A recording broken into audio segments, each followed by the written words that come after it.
With every intention of finishing a crucial project, only to find yourself 3 hours later scrubbing the kitchen floor, scrolling endlessly through social media, or watching random videos about things you do not even care about. You watch the clock tick away, the deadline creeping closer and closer like a dark shadow. With every passing minute, a heavy, suffocating feeling of guilt builds up inside your chest. You know exactly what you need to do. You know how important it is. And yet, an invisible, paralyzing wall stops you from simply starting.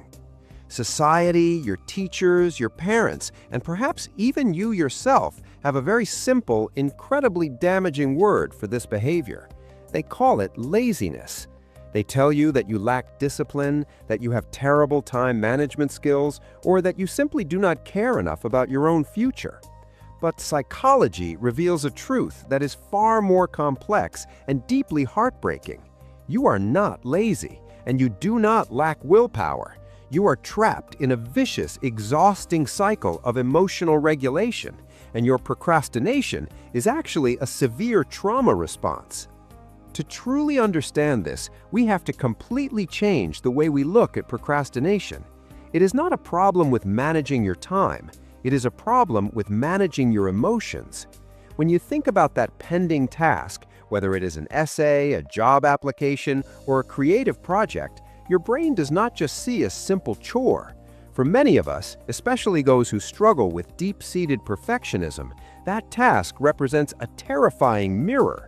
Subconsciously, your brain attaches your entire self-worth to the outcome of that single task.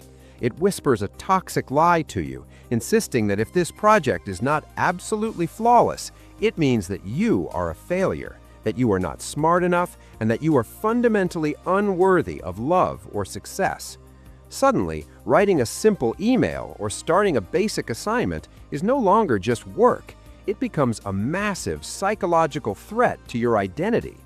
When your brain perceives a threat, your amygdala, the primitive alarm system in your mind, completely takes over. It triggers a fight, flight, or freeze response. Since you cannot physically fight an impending deadline and you cannot run away from a digital document, your brain chooses the freeze response. It desperately looks for a way to protect you from the negative emotions, the intense anxiety, the fear of judgment, and the overwhelming dread associated with the task.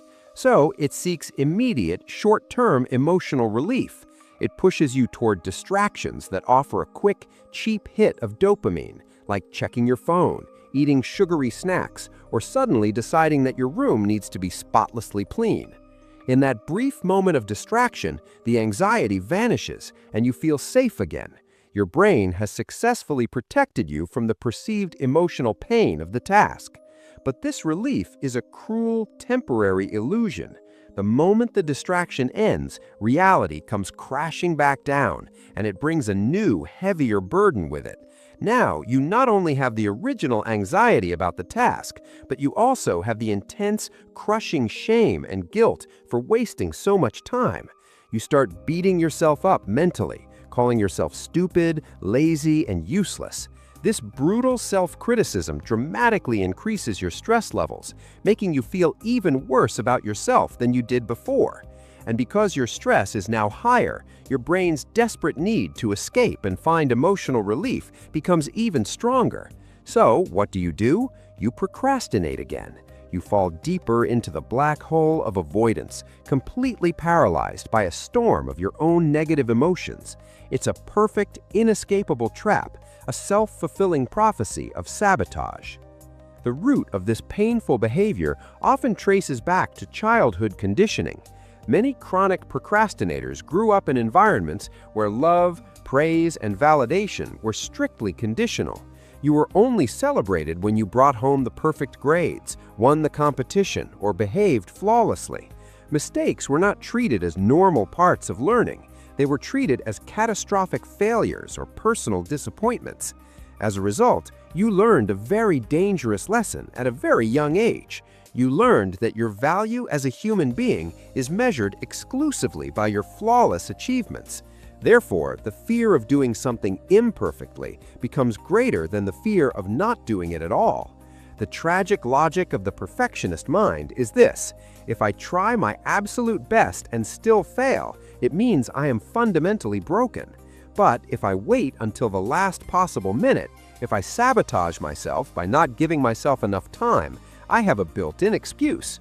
If the work is bad, I can tell myself it's just because I rushed it, not because I'm incompetent. Procrastination becomes a twisted, brilliant defense mechanism to protect your fragile ego from the devastating possibility of true failure. This also creates the illusion of the perfect time. We lie to ourselves, claiming that we need to feel completely motivated, perfectly rested, and deeply inspired before we can begin. We wait for the stars to align, for the room to be at the right temperature, and for our mind to be entirely clear. But motivation is an absolute myth. Action does not follow motivation. Motivation follows action. Waiting for the perfect emotional state to start is like waiting for the traffic lights across the entire city to turn green before you leave your driveway. You'll end up sitting there forever, watching your life, your dreams, and your incredible potential slowly slip through your fingers, paralyzed by the fear of taking an imperfect step. The cost of this mental battle is staggering. It is not just about missed deadlines or lower grades.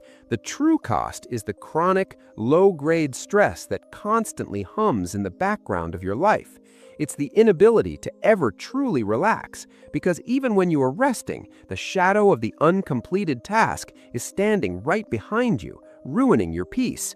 It is the profound, quiet tragedy of living a life far below your actual capabilities, simply because you were too terrified to show the world your imperfect efforts. So, how do we dismantle this invisible prison? The first and vital step is breaking the toxic link between your productivity and your self-worth. You must realize that a failed project, a mediocre essay, or a rejected application does not mean you are a failure as a human being.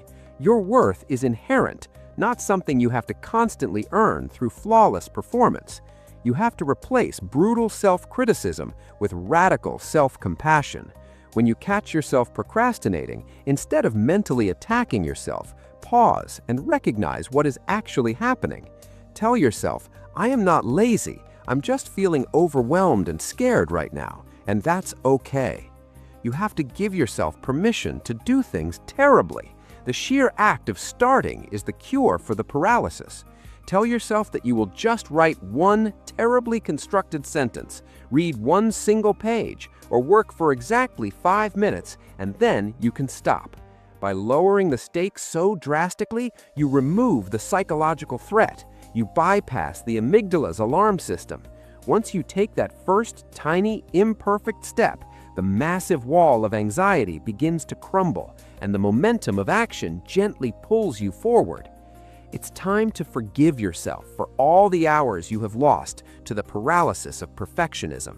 You are fighting a hidden, exhausting battle inside your own mind every single day, and you deserve grace for that. Let go of the impossible fantasy of the perfect outcome. Embrace the messy, uncomfortable, and deeply human process of simply trying. The world does not need your perfect, untouched potential. The world needs your brave, imperfect, and completed work.